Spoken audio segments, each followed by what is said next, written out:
Ahoj, volám sa Michal a ukážem vám, ako nainštalovať vývojové prostredie pre framework Laravel do systému Windows. Čo k tomu potrebujeme, sa dočítame v dokumentácii. V sekcii Homestead ako prvé je potrebné nainštalovať VirtualBox. VirtualBox si stiahneme z oficiálnych stránok, konkrétne pre systém Windows. Ďalej je potrebné nainštalovať Homestead, ten si stiahneme neskôr. Homestead je oficiálny balíček Linuxového servera, ktorý je presne prispôsobený aplikáciám Laravel. Obsahuje Ubuntu 14.04, PHP 7, nejaké tie databázy, Composer, cacheovacie záležitosti, všetky potrebné veci, ktoré potrebujeme na vývoj. Ďalej je potrebné, aby nám toto všetko fungovalo, stiahnuť Vagrant, ten v podstate prepojí VirtualBox a Homestead. Vagrant si stiahneme z oficiálnych stránok pre systém Windows. Ja tieto balíčky stiahnuté mám, takže stiahovať ich nebudem. Môžeme sa pustiť do inštalácie. Ako prvé si nainštalujeme VirtualBox. Nič nenastavujem. Nechám všetko ako je. Ešte spomeniem, že je dôležité mať v BIOSe základnej dosky v počítači nastavenú virtualizáciu. Treba si to pred inštaláciou skontrolovať. Ďalej si môžem spomenúť ďalšiu vec, ktorú tu nevidíte. Windows protestoval pri prvej inštalácii VirtualBoxu, že je to nebezpečná, potenciálne nebezpečná aplikácia, tak povolte inštaláciu. VirtualBox máme nainštalovaný, idem inštalovať Vagrant. Tu takisto není čo nastavovať zatiaľ. Inštalujem tak, ako je. Ďalej je potrebné, neviem, či som spomínal, nainštalovať Git. Git si stiahneme z tejto adresy, z tohto odkazu. Tak ja ho zatiaľ môžem dať inštalovať. Tu sa nám inštaluje Vagrant. Git.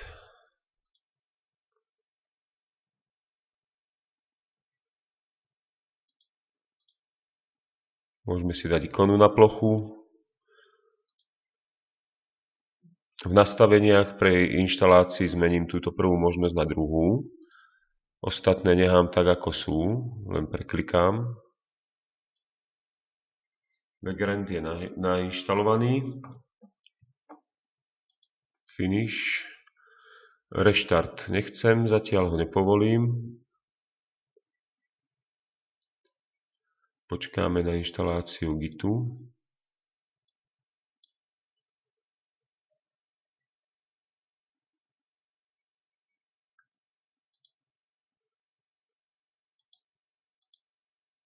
Spustím si Git. A trocha si zmeníme, aby sme niečo videli písmo. Takže dáme toto písmo, veľkosť 12. Potvrdím, je to trošku lepšie.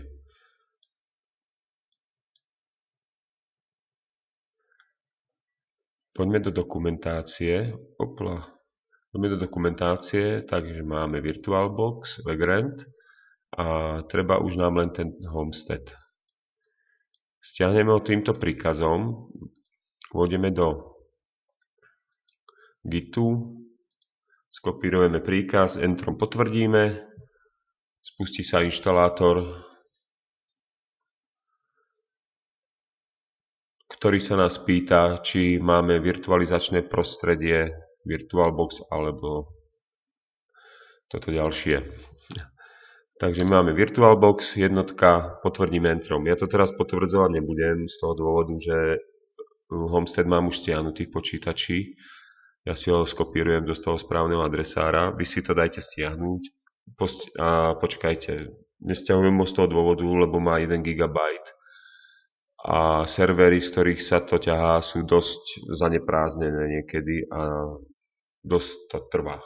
Takže ja to zatiaľ vypnem.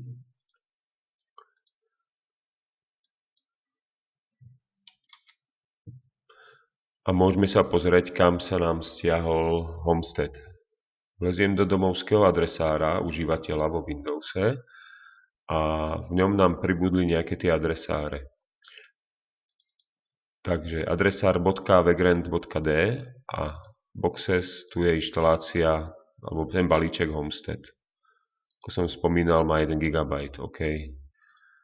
Vrátim sa späť. A nemám tú konzolu, ešte potrebujem. Tu si dáme sem, aby sme videli, čo sa deje. Takže poďme sa pozrieť do dokumentácie. Ďalší príkaz, skopírujeme ho, prilepím, naklonujeme Homestead, pribudol nám Homestead. Teraz do neho vojdeme príkazom cd. Sme v ňom a môžeme zadať ďalší príkaz. Enter. Vznikol nám adresár.homestead, ten je pre nás veľmi dôležitý. Pozrieme sa do neho a máme tu súbor, ktorý vlastne nastavuje ten virtuálny server, ktorý budeme používať. Ja ho otvorím. A povedzme si, čo tu máme. Prvá voľba, jasná, IP adresa virtuálneho servera. Tam nič nemením, pokiaľ vám to nekoliduje, není dôvod. Nekoliduje vám to s vašimi IP adresami v počítači. Nie je dôvod, aby sa nespustil pod touto IP adresou. Pamäť, koľko mu pridelíme pamäte, aby používal, koľko vlákien mu z procesora pridelíme, ja mu dám 3 kľudne. Provider VirtualBox, to je jasné, to nemeníme. Ďalej, treba si vytvoriť na autorizáciu RSA kľúče, pár RSA kľúčov, ktoré si vytvoríme jednoducho. Vleziem do dokumentácie 5.1, skopírujem si príkaz, ktorým ich vytvorím. Kľúče si môžete vytvoriť akokoľvek chcete, môžete použiť Puttigen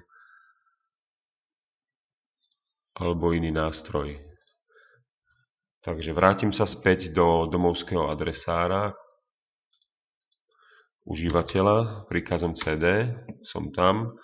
Skopírujem príkaz, ktorý na vytvorenie kľúčov. Musíme zadať nejakú e-mailovú adresu, jedno akú. Ja dám napríklad Michal.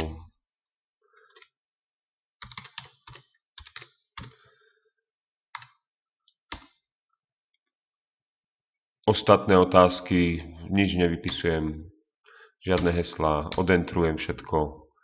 SSA, kľúče, máme hotové. Krása, jednoduchá, vyčistím konzolu, aby sme mali trocha prehľad.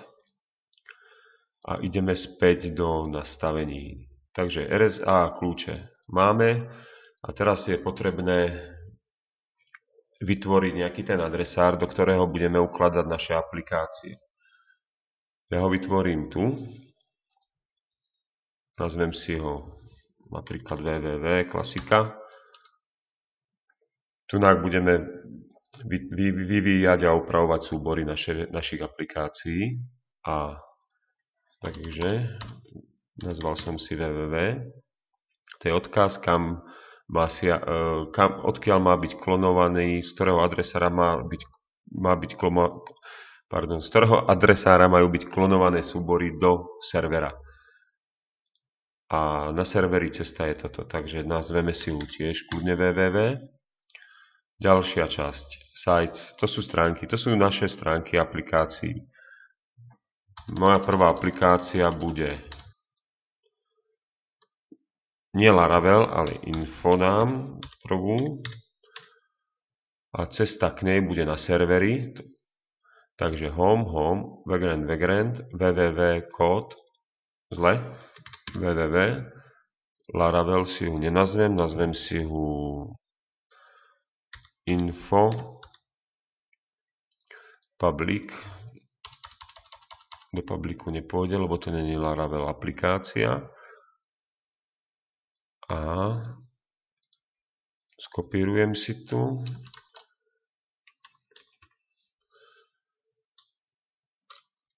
A druhá bude aplikácia Laravel. Adresár bude Laravel.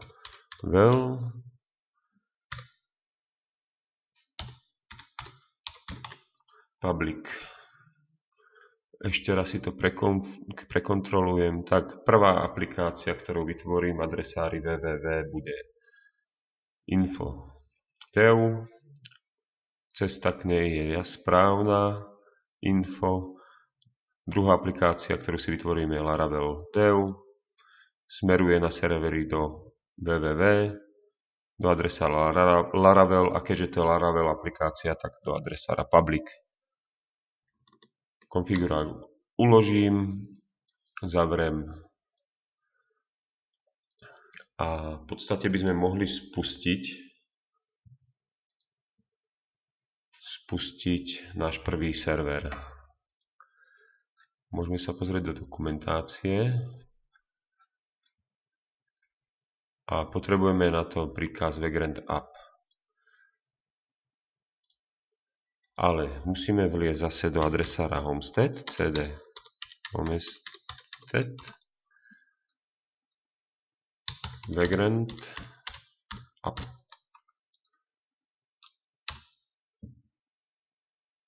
Spúšťa sa teraz náš virtuálny server. Prvé spustenie je vždy dlhšie, lebo sa vytvára na základe nášho konfiguráku a musí sa uložiť. Opätovné spustenie a reštarty sú rýchlejšie. Zatiaľ ešte spomeniem jednu dôležitú vec. Keďže sme si vytvorili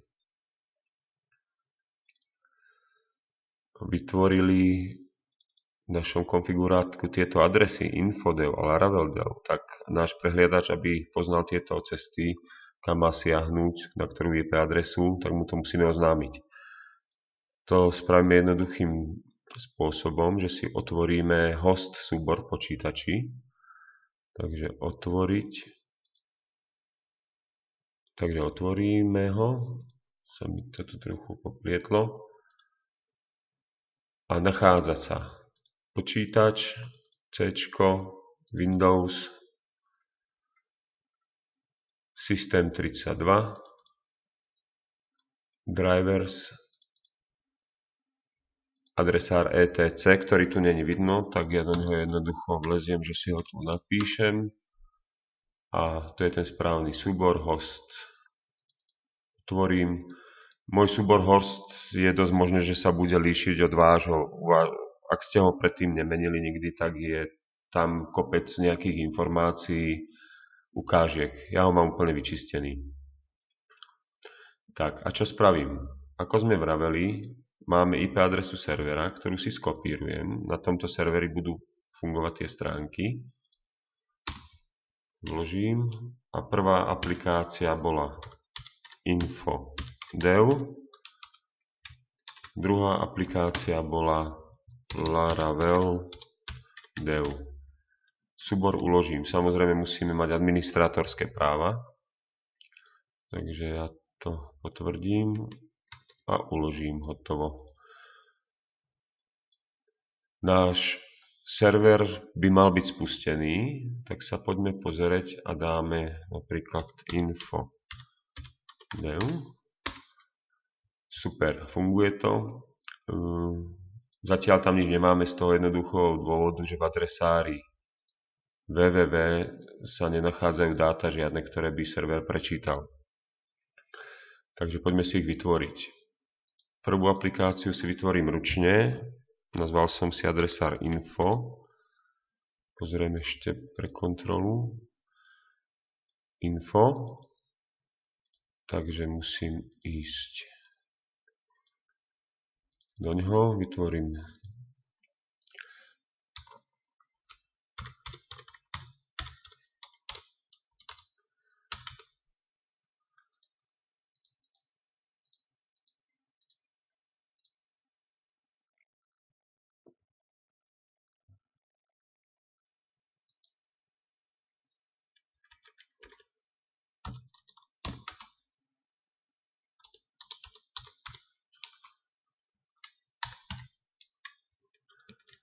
Takže prvú webovú stránku máme hotovú.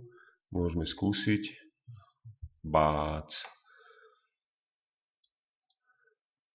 PHP 7.03. Máme tu základné klasické PHP info, čo obsahuje server. Dobre, poďme na inštaláciu Laravelu. A teraz ideme do dokumentácie 5.2. Dáme si inštaláciu a použijeme na to Composer. Tento príkaz.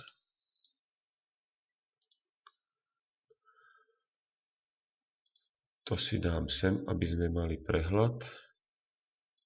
Troška poriadok spravím. Toto vyčistím. Zrovna tu. Teraz sme v adresári domovskom vo Windowse, v mojom adresári Mocho, takže tu. A adresári Homestead, tak presnejšie. Zadáme ďalší príkaz, ktorý je vagrant ssh. Enter a spojíme sa s virtuálnym serverom cez konzolu. Sme v ňom. Zistíme, kde sme, čo máme za súbory, adresár www, takže to je on. Vlezieme do ňoho cd www. Pozrieme sa, čo je tu. Mal by tam byť adresár info, je. Tak tu si vytvoríme našu prvú Laravel aplikáciu s kopírovaním nášho príkazu, ktorý skopírovaný není. A to je on, ale keďže ja som si nedal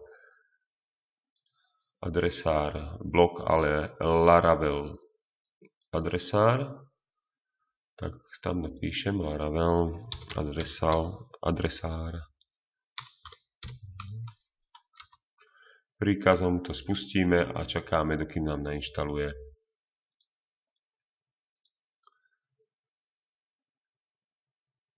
Už je tu, už sa tam inštaluje, skopírovať sa musí všetky potrebné adresáre, súbory.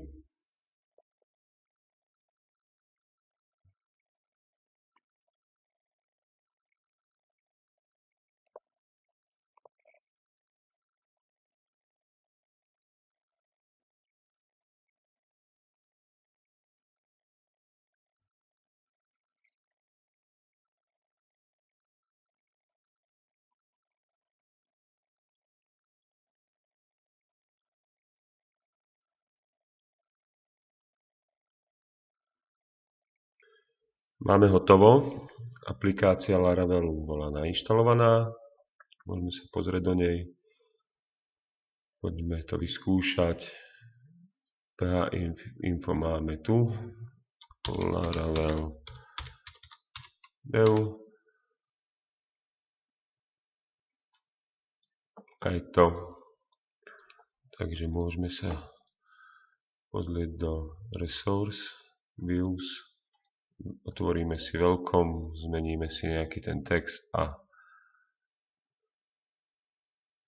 video je ukončené.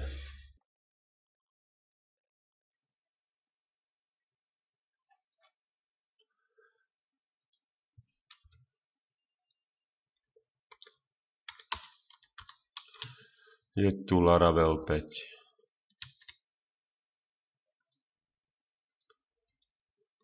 Obnovím stránku. Ďakujem za pozretie a na budúce ukážem, ako si vytvorí vo Windowse vývojové prostredie pre Laravel, ale pomocou iného nástroja a o moc jednoduchšie. Tak čau.